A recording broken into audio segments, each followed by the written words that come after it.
सबको जय मसीह की। आइए मेरे भाई बहनों, आज हम पहला कुरिन्थियों अध्याय 3 पढ़ते हैं। कलीसिया में गुटबंदी की भर्त्सना। हे भाइयों, मैं तुमसे इस रीति से बातें न कर सका जैसे आत्मिक लोगों से, परंतु जैसे शारीरिक लोगों से और उनसे जो मसीह में बालक है। मैंने तुम्हें दूध पिलाया, अन्न न खिलाया, क्योंकि तुम उसको नहीं खा सकते थे, वरन अब तक भी नहीं खा सकते हो, क्योंकि अब तक शारीरिक हो। इसलिए कि जब तुम्हें डहा और झगड़ा है तो क्या तुम शारीरिक नहीं? क्या मनुष्य की रीति पर नहीं चलते? क्योंकि मनुष्य की रीति पर जब तक वह एक से कहता है मैं पौलुस का हूँ और दूसरा कि मैं अपोल्लोस का हूँ, तो क्या तुम मनुष्य नहीं? अपोल्लोस क्या है और पौलुस क्या है?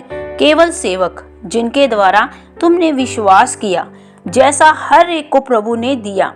मैंने लगाया, अपोल्लोस ने सींचा, परंतु परमेश्वर ने बढ़ाया। इसलिए न तो लगाने वाला कुछ है और न सींचने वाला, परंतु परमेश्वर ही सब कुछ है जो बढ़ाने वाला है।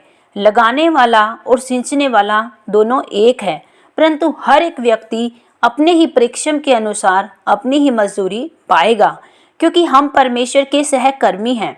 तुम परमेश्वर की खेती और परमेश्वर की रचना हो। परमेश्वर के उस अनुग्रह के अनुसार जो मुझे दिया गया, मैंने बुद्धिमान राजमिस्त्री के समान नींव डाली और दूसरा उस पर रद्दा रखता है, परंतु हर एक मनुष्य चौकस रहे कि वह उस पर कैसा रद्दा रखता है, क्योंकि उस नींव को छोड़ जो पड़ी है वह यीशु मसीह है। कोई दूसरी नींव नहीं डाल सकता। यदि कोई इस नींव पर सोना या चांदी या बहुमूल्य पत्थर या काठ या घास या फूस का रद्दा रखे, तो हर एक का काम प्रकट हो जाएगा, क्योंकि वह दिन उसे बताएगा, इसलिए कि आग के साथ प्रकट होगा, और वह आग हर एक का काम परखेगी कि कैसा है। जिसका काम उस पर बना हुआ स्थिर रहेगा वह मजदूरी पाएगा। यदि किसी का काम जल जाएगा तो वह हानि उठाएगा, पर वह आप बच जाएगा, परंतु जलते जलते।